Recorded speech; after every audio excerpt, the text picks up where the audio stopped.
नमस्कार दोस्तों, मैं अमन स्वागत करता हूं आपके अपने YouTube चैनल एजुकेशन हब पे। यह सी-टेट के इन्वायरमेंट के पेडोलॉजी यानी कि शिक्षण का 7वां क्लास है और आज की क्लास में हम देखेंगे प्राथमिक स्तर पर पर्यावरण अध्ययन के पाठ्यचर्यात्मक प्रावधान का तीसरा पार्ट। पहला और दूसरा पार्ट और बाकी सारे क्लासेज ऑलरेडी अपलोड किए जा चुके हैं, जिसका कि प्लेलिस्ट डिस्क्रिप्शन में दिया गया और आप वहां से अन्य क्लासेस को प्राप्त कर सकते हैं। तो चलिए शुरू करते हैं बिना किसी देरी के। तो यहाँ पर सबसे पहले देखते हैं कि हम लोगों ने इससे पहले और दूसरे जो पार्ट था उसमें क्या क्या देख रखा था। तो एनसीएफ 2005 के पर्यावरण उद्देश्य के अंतर्गत राष्ट्रीय पाठ्यचर्या की रूपरेखा से पाठ्यक्रम तक, साथ ही साथ पाठ्यक्रम के विषयगत पद्धति और उसके साथ साथ पाठ्यक्रम से पाठ्य पुस्तकों तक, ये आपका एनसीएफ के उद्देश्य के रूप में था। और उसके बाद हम लोगों ने पर्यावरण अध्ययन की पाठ्य पुस्तकों के अंतर्गत क्या क्या देख रखा था। तो शीर्षक, पाठ्य सामग्री का चुनाव एवं व्यवस्था, एकीकरण क्या है और विभिन्न प्रकार के रूपरेखा, विभिन्न प्रकार के शिक्षण अधिगम प्रक्रियाएं और अलग प्रकार की अधिगम शैलियों को प्रोत्साहन करना, किस प्रकार से प्रोत्साहित किया था और साथ ही साथ सामाजिक मुद्दों का सामना किस प्रकार से करना है। तो इनके बारे में हमने अच्छे से डिस्कस किया था। बेसिक तौर पर आज हम देखेंगे कि छोटा सा टॉपिक है कि पाठ्य पुस्तक के दायरे से बाहर निकलना। अब यहाँ पे दायरे से बाहर निकलने का मतलब ये चीज़ है कि बच्चे के मन में केवल ये चीज़ ना बन जाए कि हमें अधिगम या शिक्षा ग्रहण करने का केवल और केवल एक स्रोत है जिसका नाम है विद्यालय।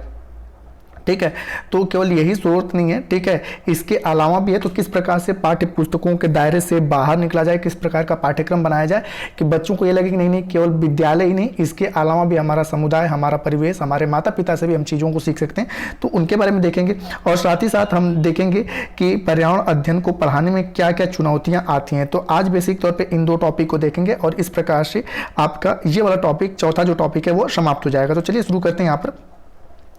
तो सबसे पहले कि पाठ्य पुस्तकों के दायरे से बाहर निकलना। तो जैसा कि सबसे पहले मैंने आपको बताया कि शुरुआती दौर में बच्चे को ये लगता है कि हम केवल और केवल शिक्षा ग्रहण करने का एकमात्र स्थान है और जिसका नाम क्या है, विद्यालय या स्कूल है। ठीक है, बेसिक तौर पे वो बच्चा ये जानता है कि हम मतलब कि सीखने के लिए केवल हमारे पास एक ही साधन है, वो क्या है, विद्यालय।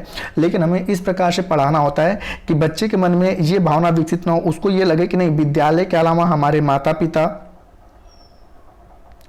परिवार, ठीक है, और अपना समुदाय, ठीक है, ये अन्य मतलब विद्यालय के अलावा, मतलब कि विद्यालय क्या है, औपचारिक है और औपचारिक के साथ साथ ये सारे के सारे अनौपचारिक माध्यम भी हैं जिनके द्वारा हम चीज़ों को सीख सकते हैं। तो इनसे हम किस प्रकार से बाहर निकल के कि बच्चे को ये नहीं लगे कि हम कहीं बाहर के ऐसी चीज़ों से सीख पा रहे हैं कि जो हमारे पाठ्य पुस्तक में नहीं। तो पाठ्य पुस्तक का भी इस प्रकार से, ठीक है, लगभग बनावट होनी चाहिए। तो बेसिक तौर पर यहाँ पे कहा गया है कि राष्ट्रीय पाठ्यचर्या की रूपरेखा यानी कि एनसीएफ 2005 यह सुझाव देती है कि बच्चों का विद्यालय में जीवन उनके बाहरी मतलब विद्यालय से बाहरी जीवन से जुड़ा होना चाहिए। तो बेसिक तौर पे कह रहा है कि बच्चों का विद्यालय में जीवन उनके विद्यालय से बाहरी जीवन से जुड़ा होना चाहिए। तो इस प्रकार से पाठ्यक्रम होना चाहिए कि वो विद्यालय के साथ साथ वो अपनी चीज़ों को बाहर की चीज़ों से भी रिलेट कर सके। बेसिक तौर पे कहा जाता है कि अधिगम इर्द गिर्द के पर्यावरण, प्रकृति, वस्तुओं एवं लोगों के साथ क्रियाओं एवं भाषाओं के द्वारा संपर्क में बनाने से होता है। जैसा कि मैंने बताया कि अपने आसपास के परिवेश के साथ बातचीत करने से, माता पिता के साथ रहने से अधिगम होता है। चलने की भौतिक क्रियाओं, खोजने तथा खुद काम करने, अपने हम उम्र बच्चों के साथ या वयस्कों की संगति में तथा पढ़ने के लिए भाषा का प्रयोग, अभिव्यक्त करने के लिए या पूछने सुनने या सक्रिया करना, ये सारी चीजें किसमें आ जाता है, अधिगम की प्रक्रिया। तो ये सारी चीजें केवल और केवल विद्यालय में नहीं हो सकती हैं, ठीक है, क्योंकि विद्यालय में हमें हम उम्र के बच्चे मिलेंगे, लेकिन हमसे अपने से जो वयस्क हैं उनसे मिलने के लिए हम अपने समुदाय के पास जाएंगे। साथ ही साथ अपने समुदाय के साथ लोगों से मिले जुलेंगे, उनसे बातें करेंगे, उनसे क्वेश्चन पूछेंगे, फिर उसके बाद चीज़ों को सीखेंगे। तो यह भी क्या है, एक अधिगम की प्रक्रिया है। अब आगे देखते हैं कि पाठ्यचर्या बच्चों को अपनी आवाज़ जोड़ने के योग्य बनाए।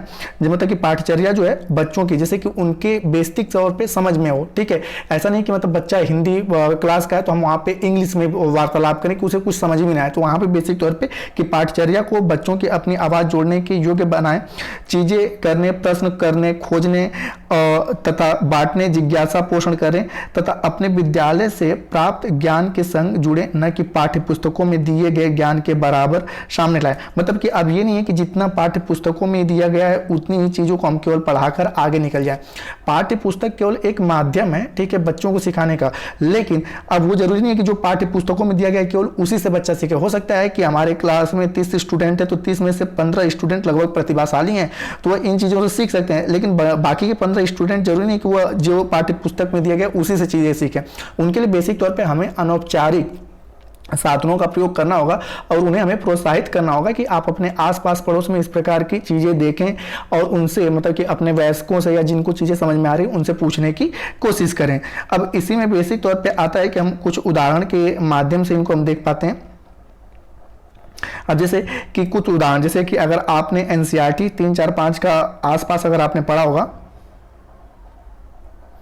ठीक है, 3, 4, 5 का अगर आसपास पढ़ा होगा तो उन्हीं के यहाँ पर चैप्टर दिए गए हैं कि किस प्रकार से, ठीक है, हम चैप्टर रखेंगे कि जिसको पढ़ाते समय, ठीक है, बेसिक तौर पे शिक्षक अपने शिक्षार्थियों को, ठीक है, पाठ्य पुस्तक के बाहर, तो यहाँ पे है कि पाठ में दिए गए पात्रों को बच्चों के अपने जीवन से जोड़ना। अब जैसे कि बेसिक तौर पे कि कक्षा 3 का आसपास का जो पुस्तक है, कक्षा 3 का पाठ 6 है छोटू का घर। छोटू के घर में बेसिक तौर पर हम ये कहेंगे कि मान लो कि तुम अपने क्लास में सबसे छोटे हो, तो तुम्हारे घर में किस प्रकार की चीज़ें हैं, तुम्हारे परिवार में कौन कौन लोग हैं, ठीक है, वो किस प्रकार की एक्टिविटियां करते हैं। तो जैसे हम परिवार की बातें करेंगे, फिर किस प्रकार की एक्टिविटियां करते हैं, तो वह चीज़ों क्या करेगा, वास्तविक रूप से जोड़ पाएगा। उसको लग रहा है कि हाँ, हम अपने जीवन को जी रहे हैं और इस प्रकार की चीज़ें हमारे घर में होती हैं। उसी प्रकार से भोजन की कहानी में कि तुम्हारे यहाँ, जैसे कि अब क्या है कि उसी बच्चों को कि आज तुम्हारे घर, जैसे एक पार्टिकुलर बच्चे को मैंने खड़ा कर लिया और इससे मैंने पूछा कि अच्छा तुम बताओ तुम्हारे घर में आज क्या बना था। उसी प्रकार से दूसरा बच्चों को मैंने खड़ा कर लिया, इससे मैंने पूछा कि अच्छा तुम भैया बताओ तुम्हारे घर में क्या बना था। तो भोजन की कहानी, उसके बाद जो बना था ये किसने लाया, किस प्रकार से बना, कौन कौन बनाए, ठीक है। अब भोजन की कहानी कि इस भोजन को कौन कौन बनाए। तो बेसिक तौर पे बच्चे के मन में एक लैंगिक रूढ़िवादिता रहती है कि घरों में भोजन तो केवल और केवल हमारी माताएं बनाती हैं, इसका मतलब कि भोजन बनाने का काम केवल किसका है, लड़कियों का है। तो इस प्रकार की लैंगिक रूढ़िवादिता को तोड़ने के लिए भी हमें क्या करना पड़ेगा, पाठ्यक्रम से बाहर जाना पड़ेगा। उसी प्रकार से कक्षा 4 का पाठ 1 है विद्यालय जाना। तो विद्यालय जाने में बेसिक तौर पे आपने देखा होगा ग्रामीण परिवेश में भी लैंगिक रूढ़िवादिता अभी भी है कि बेसिक तौर पे कि लड़के को स्कूल पढ़ाने के लिए भेजा जाता है जबकि लड़की को भेजा नहीं जाता है। तो विद्यालय जाने में होगा कि ठीक है, तुम्हारे घर में कौन कौन लोग हैं, कौन कौन विद्यालय जाता है, तुम्हारा विद्यालय कितना है, कितना दूर घर से है, कैसे कैसे तुम आते हो, ठीक है। और इससे क्या होगा कि उन्हें लेफ्ट और राइट का मतलब कि मोड़ों के बारे में पता चले कि तुम अगर अपने घर से निकलते हो तो सबसे पहले किधर की ओर मुड़ते हो, कितने दूरी का डिस्टेंस है, तुम अपने आसपास क्या क्या चीजों को जोड़ते हो। तो अगर एक पार्टिकुलर बच्चे से ये सारी चीजें पूछें कि तुम घर से विद्यालय आने में किन किन चीजों को देखते हो, तो क्या होगा कि वो बेसिक तौर पे अपने आसपास की चीजों को देख पाएंगे और पाठ्य पुस्तक से बाहर निकलकर भी चीजों को सीखेंगे। उसी प्रकार से कक्षा 5 का पाठ 21 है जैसा पिता वैसी बेटी। अर्थात यहाँ पे हम बेसिक तौर पे कि हेरिडेटरी मतलब आनुवांशिक चीजों को समझ पाएंगे कि हेरिडेटरी मटेरियल जो होता है पीढ़ी दर पीढ़ी एक वंश से दूसरे वंश में जाता है। तो बेसिक तौर पे आप ये चीजें कि तुम्हारे पिताजी जो करते हैं तो बेसिक तौर पे तुम भी उसी प्रकार से चीजों करोगे। तो इससे हम हेरिडेटरी मटेरियल को समझा पाएंगे।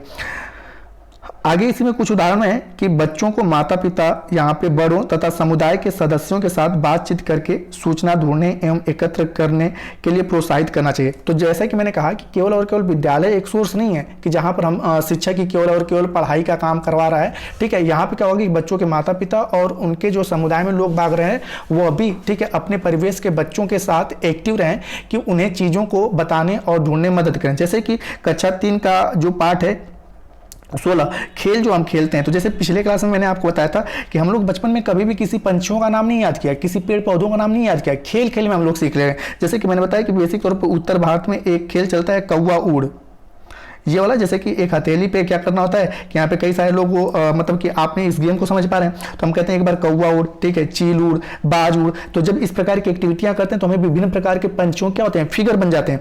उसी प्रकार से हम जब एक खेल खेलते हैं सजीव निर्जीव, सजीव निर्जीव। सजीव निर्जीव में क्या होता है कि एक व्यक्ति मतलब कि जो व्यक्ति चोर होता है, जैसे गेम में बेसिक तौर पे उसे चोर बोला जाता है। तो जो व्यक्ति चोर होता है वो उन लोगों को पकड़ता है जो मतलब पेड़ को नहीं पकड़े होते। तो मतलब पेड़ क्या है, सजीव है, तो इसको हम पकड़े तो हम चोर नहीं हो सकते। लेकिन अगर इस पेड़ को छोड़कर हम यहाँ पकड़े और जो व्यक्ति चोर है उसने हमें पकड़ लिया तो हम भी क्या हो जाएंगे, वहां पर बेसिक तौर पर चोर हो जाएंगे। अब गेम को आगे हम बढ़ाएंगे। तो जैसे ही हम इस खेल में किसी पेड़ को पकड़ते हैं, ठीक है, तो अब ये केयर करते हैं कि यह पेड़ आम का है, अमरूद का है। तो हमने खेल खेल में पेड़ों का नाम याद कर लिया, हमने खेल खेल में क्या कर लिया, विभिन्न प्रकार के पक्षियों का नाम समझ लिया और उनको अच्छे समझ, याद नहीं किया, चीजों को समझे। तो ये क्या है कि खेल जो हम खेलते हैं इनसे भी हम अपने आसपास की चीजों को क्या कर सकते हैं, सीख सकते हैं। उसी प्रकार से यहां पर क्या है कि कक्षा 4 का पाठ 12 है बदलते परिवार। तो यहाँ पे परिवार के अंतर्गत हम ये बताएंगे कि पहले क्या था, संयुक्त परिवार। मतलब परिवार दो प्रकार के होते हैं, सबसे पहले तो हम उन्हें ये बताएंगे कि परिवार किसे कहते हैं, जिसमें हम अपने मम्मी पापा के साथ रहते हैं, ठीक है, दादा दादी रहते हैं। और इस प्रकार से परिवार दो प्रकार के होते हैं, एक एकल परिवार होता है और दूसरा क्या होता है, संयुक्त परिवार होता है। तो अब इस प्रकार से एकल परिवार में हम बताएंगे कि मम्मी पापा और उनके बच्चे, इन्हें एकल परिवार कहते हैं। संयुक्त परिवार में कौन कौन होते हैं, मम्मी पापा, चाचा चाची, ताता दादा दादी, ये सारे लोग मिलकर क्या बनाते हैं, संयुक्त परिवार बनाते हैं। अब इस प्रकार से कैसे एकल परिवार था, मतलब पहले संयुक्त परिवार था, फिर किस प्रकार से एकल परिवार हुआ, इनके बारे में हम यहाँ पर चर्चा करेंगे। और किससे चर्चा करेंगे, उन्हीं से चर्चा करेंगे, ठीक है, बच्चों से, कि तुम्हारे परिवार में किस प्रकार की एक्टिविटियां हो रही हैं। और कुछ एग्जाम्पल हम देंगे और उस एग्जाम्पल को बच्चे क्या करेंगे, अपने परिवार के सदस्यों से जाकर पूछेंगे। और अगला एक कक्षा 5 का पार्ट 12 खत्म हो जाए तो यहाँ पे बेसिक तौर पे आपका बेसिक तौर पे नवीकरणीय और अनवीकरणीय ऊर्जाओं के ऊपर चर्चा की गई। जैसे पेट्रोलियम क्या है, आपका अनवीकरणीय ऊर्जा है, ठीक है। तो इसके बारे में कि इतनी तेजी से हम चीजों का दोहन कर रहे हैं, तो एक बार अगर खत्म हो जाएगा तो फिर चीजें कैसे चलेंगी। तो उसके बेसिक तौर पे प्रकृति के प्रति उन्हें जागरूक करने के लिए इस प्रकार के चैप्टर को, ठीक है, आपको क्या करना पड़ेगा कि पाठ्यक्रम के दायरे से बाहर निकलना पड़ेगा। जैसे जल के बारे में हम पढ़ाएं या पेट्रोलियम के बारे में पढ़ाएं या बेसिक तौर पे ऐसे एलपीजी के बारे में पढ़ाएं कि इसी प्रकार से हम दोहन करते रहे तो एक दिन अगर खत्म हो जाएगा, ठीक है, तो फिर तुम क्या करोगे, तो बच्चा उसके प्रति क्या हो जाएगा, सेंसिटिव। अब जैसे सबसे अच्छा एग्जांपल हम ले लेते हैं जल के बारे में, कि किसी एक बच्चे को हमने खड़ा किया और उससे बच्चे से पूछा कि अच्छा बताओ तुम सुबह जगने से लेकर रात को सोने तक कौन कौन सी एक्टिविटी जल से करते हो। तो बच्चा अपना सोच के बताएगा, सुबह उठे, ठीक है, फ्रेश हुए, ब्रश किए, उसके बाद नहाएं, उसके बाद खाना खाएं, पानी पिए, फिर स्कूल में आए, फिर खेलें और प्यास लगी फिर पानी पिए। इस प्रकार से वो पूरा सुबह से लेकर शाम तक की अपनी सारी एक्टिविटियां बता दी। उसके बाद सडन आपने क्वेश्चन किया कि अब सोचो कि अगर जिस प्रकार से हम लोग जल का दुरुपयोग कर रहे हैं इसमें, तो अगर जल खत्म हो जाएगा तो क्या होगा। तो बच्चा यहाँ पे बड़ा सेंसिटिव होकर सोचेगा सुबह से शाम तक की सारी एक्टिविटियां हमारी बंद हो जाएगी। तो उसके बाद वो क्या करेगा कि बाहर की चीजों से सीखा और आगे चलकर वो क्या करेगा, जल का संरक्षण करने का उपाय करेगा। उसी प्रकार से आगे कि बच्चों को पड़ोस के विभिन्न जगहों पर जाकर उन्हें देखने, रिकॉर्ड करने, साक्षात्कार करने तथा छानबीन करने के लिए उत्साहित करें। अब जैसे ऊंचे उड़ना, ऊंचे उड़ने का मतलब कि हम इसमें बेसिक तौर पे कक्षा 3 का पाठ 8 है जिसमें हम पढ़ेंगे ऊंचे उड़ना। तो ऊंचे उड़ने में बेसिक तौर पे हम पक्षियों के बारे में कि पक्षियां क्यों उड़ती हैं, ठीक है। तो ये क्लास में तो हम सिखा नहीं सकते हैं, क्लासरूम से बाहर लेकर जाएंगे, ठीक है, उन्हें दिखाएंगे विभिन्न प्रकार की पक्षियां। तो तुम उसको अवलोकन करो कौन कौन सी पक्षी उड़ती है, कौन नहीं उड़ सकती है, जो तुमको दिख रहा है उसके बारे में तुम क्या करो, रिकॉर्ड करो। और साथ ही साथ जो चीजें नहीं समझ में आ रहा है अपने आसपास के वयस्कों से पूछ सकते हैं। उसी प्रकार से कक्षा 4 का पाठ 12 है बदलते समय। बदलते समय में हम बेसिक तौर पे एक ऐसे इंडस्ट्रियल क्षेत्र में लेकर जाएंगे और वहां के बुजुर्गों से बात करेंगे। पहले यहाँ पर क्या होता था, बहुत घने जंगल या बहुत अधिक मात्रा में पेड़ पौधे होते रहते हैं, लेकिन वर्तमान में कुछ 2-4-10 सालों से यहाँ पे क्या है, इंडस्ट्री लग गई है, जिसके कारण अब यहाँ पे ये सारे के सारे पेड़ पौधे कट गए हैं। पहले हवाएं यहाँ पर क्या थी, स्वच्छ हुआ करती थी, लेकिन इंडस्ट्री लगने का अब यहाँ की हवाएं क्या हो गई, प्रदूषित हो गई हैं। तो इसके लिए बेसिक तौर पर याद रखिए, पर्यावरण अध्ययन में सबसे अच्छी जो विधि है पढ़ाने की वो कौन सी विधि है, भ्रमण विधि है, ठीक है। इन विधियों पर भी हम चर्चा करेंगे। भ्रमण विधि जो है सबसे अच्छी विधि है। तो हम आसपास के एनवायरनमेंट में वहां पे जो पिछले 10 सालों में जहां पे कुछ चेंजेस आए हैं उन चीजों को ले जाकर उन्हें दिखाएंगे और वह चीजों को वास्तविक रूप से क्या करेंगे, सीखने की कोशिश करेंगे। अब यहाँ पे कि ये सारी चीजें आपकी रही कि पाठ्य पुस्तक के दायरे से किस प्रकार से बाहर निकला जाएगा। उसके लिए कुछ पाठ्य पुस्तक के मतलब कि यहाँ पे चैप्टरों का हमने चर्चा भी किया और उसमें क्या क्या चीजें समाहित की गई उसके बारे में भी। ये सारी की सारी जो पढ़ा रहे हैं आपके शिक्षण विधियां ही हैं, ठीक है। आगे चलकर स्पेशल आपकी शिक्षण विधियों के बारे में हम चर्चाएं करेंगे। अब जो अगला आपका है कि यहाँ पर है कि पर्यावरण अध्ययन पढ़ाने की चुनौतियां। तो अब जैसे क्या है, पर्यावरण अध्ययन पढ़ाने की सबसे बड़ी चुनौती यह है कि पर्यावरण अध्ययन जो है हमारे आसपास का सब्जेक्ट है, ठीक है। हम जिससे घिरे हुए हैं वही क्या है, पर्यावरण है। तो इसमें जरूरी नहीं है कि कोई बच्चा एक ही प्रकार से चीजों को सीख सके, ठीक है, जरूरी नहीं है। तो उसके लिए बेसिक तौर पे एक चीज होता है कि बच्चा जिस चीज को जिस प्रकार से सीख रहा है उसे अगर वह सही प्रकार से किसी अन्य, जैसे कि किसी भी चीज को सीखने की कई सारी विधियां होती हैं, तो अगर कोई बच्चा तीसरे नंबर विधि से सीख रहा है लेकिन वह सही है तो उसकी समझ को हम क्या करेंगे, बढ़ावा देंगे। और इसके लिए बेसिक तौर पे ये होगा कि शिक्षक के तौर पर आपको भी हर एक विधियां पता होनी चाहिए। अगर किसी विषय सामग्री को आप पढ़ाने जा रहे हैं तो उस पर लगभग 100% आपको भी जानकारी होनी चाहिए, क्योंकि अगर एक भी क्वेश्चन का आपने आंसर बच्चों को नहीं बता पाया तो बच्चे बेसिक तौर पे आपके बारे में निगेटिव अवधारणा बना लेते हैं। तो ये सबसे बड़ी चुनौती है, क्योंकि पर्यावरण हमारे आसपास की चीजें सारे बच्चे उसे देख रहे हैं तो उन्हें देखने का नजरिया क्या होता है, अलग अलग होता है। तो सबके नजरियों का हमें क्या करना है, सम्मान करना है। और इसके लिए सबसे बड़ी चुनौती होती है कि आपको विषय वस्तु के बारे में संपूर्ण जानकारी होनी चाहिए। जैसा कि यहाँ पर लिखा गया कि इस समझ को बढ़ावा देना अत्यंत महत्वपूर्ण है कि ज्ञान के कई स्रोत होते हैं तथा उन सबका मूल्य समझने एवं सम्मान देने की आवश्यकता है। यह माँ बाप एवं समुदाय को भी बच्चे के अधिगम प्रक्रिया में सम्मिलित होने के अवसर को प्रदान करता है, जैसा कि मैंने आपको बताया। और दूसरा कह रहा है कि सबसे महत्वपूर्ण तो यह है कि आपको एक शिक्षक होने के नाते अपने शिक्षण को खास परिस्थिति, विद्यार्थियों, रुकावट एवं अवसरों इत्यादि के लिए संदर्भित करने में सहायता करता है।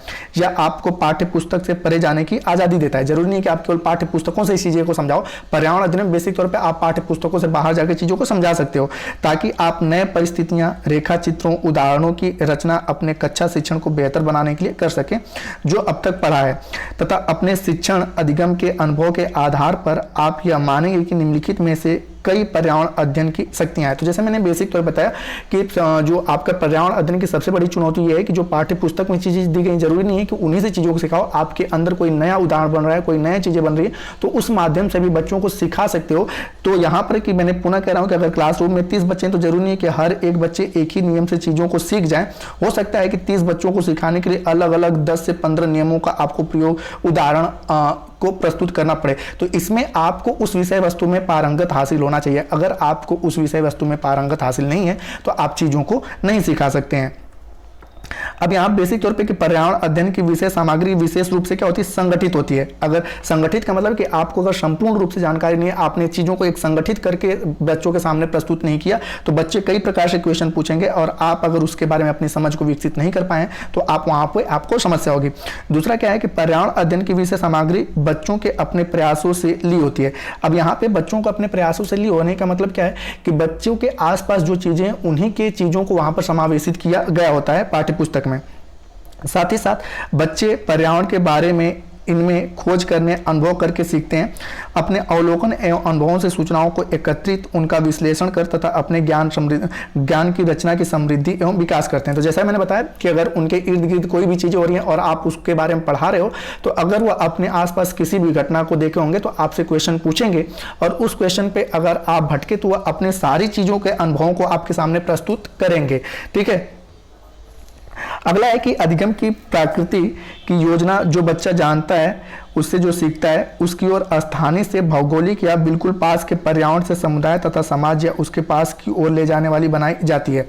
तो बेसिक तौर पे कहा जाता है कि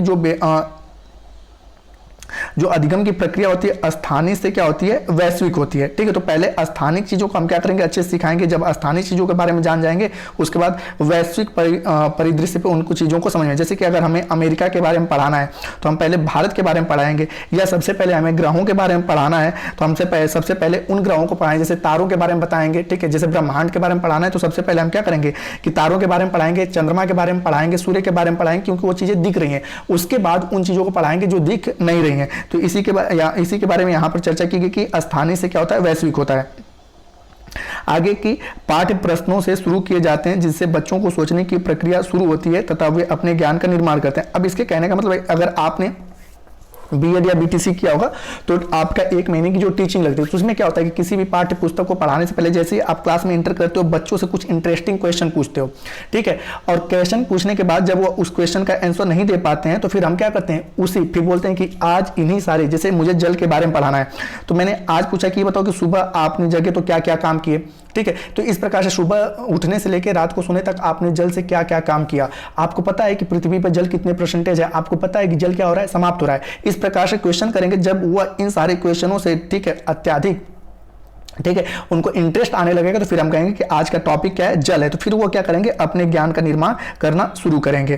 तो ये आपके रहते हैं। साथ ही साथ यह साफ तौर पे पर्यावरण अध्ययन के संपादन हेतु शिक्षकों के लिए चुनौती है, क्योंकि इसमें आवश्यक है कि शिक्षक शिक्षण से अधिगम की ओर एक जागरूक रुख करें। मतलब कि यहाँ पे बेसिक तौर पे जो अधिगम की बेसिक प्रक्रिया है वो शिक्षण अधिगम का एक जागरूक, ना कि पारंपरिक स्वरूप हो। ठीक है। एक वर्तमान समय का जो स्वरूप है जिस प्रकार से बच्चा सीख रहा है उसके और बेसिक तौर पर हम अपना रुख करें, और खास तौर पे जब शिक्षक स्वयं कक्षा शिक्षण की पारंपरिक पुरानी पद्धति से सीखा हो। तो बेसिक तौर पे हम जिस पद्धति से सीखे हुए हमारे बच्चे, ठीक है, अगर उसी पद्धति से सिखाएंगे तो उन्हें के लिए समस्या होगी। तो जिस प्रकार से पर्यावरण बदल रहा है उस प्रकार से स्थितियां परिस्थितियों के अनुसार हमें नए नए पद्धतियों का ठीक है प्रयोग करके बच्चों को सिखाना पड़ेगा। तो ये बेसिक तौर पे पर्यावरण अध्ययन को पढ़ाने में चुनौतियां आती है। ओवरऑल ये है कि हम एक ही कंक्लूजन कर सकते हैं कि यहाँ पर सबसे बड़ी चुनौती है कि अगर किसी भी विषय वस्तु को आप पढ़ाने जा रहे हैं तो उस पे आपका 100% कमांड होना चाहिए कि बच्चा कहीं से भी किसी प्रकार से क्वेश्चन पूछे या उदाहरण दे तो आप वहां पे कंफ्यूज ना हो सको, बल्कि उसे और कई सारे उदाहरणों से समझा सको, जिसके कारण ठीक है न बच्चे में कोई संशय रह पाएगा ना आप में कोई संशय रह पाएगा। तो आई होप कि यह वीडियो भी आपको पसंद आया होगा। तो वीडियो पसंद आए तो वीडियो को लाइक करें, कमेंट करें तथा अपने दोस्तों के साथ शेयर करें, और चैनल पर नए हैं तो चैनल को सब्सक्राइब अवश्य कर लें। तथा इस पीडीएफ को प्राप्त करने के लिए आप हमारे टेलीग्राम से जुड़ सकते हैं, जिसका लिंक वीडियो के डिस्क्रिप्शन में दिया हुआ है।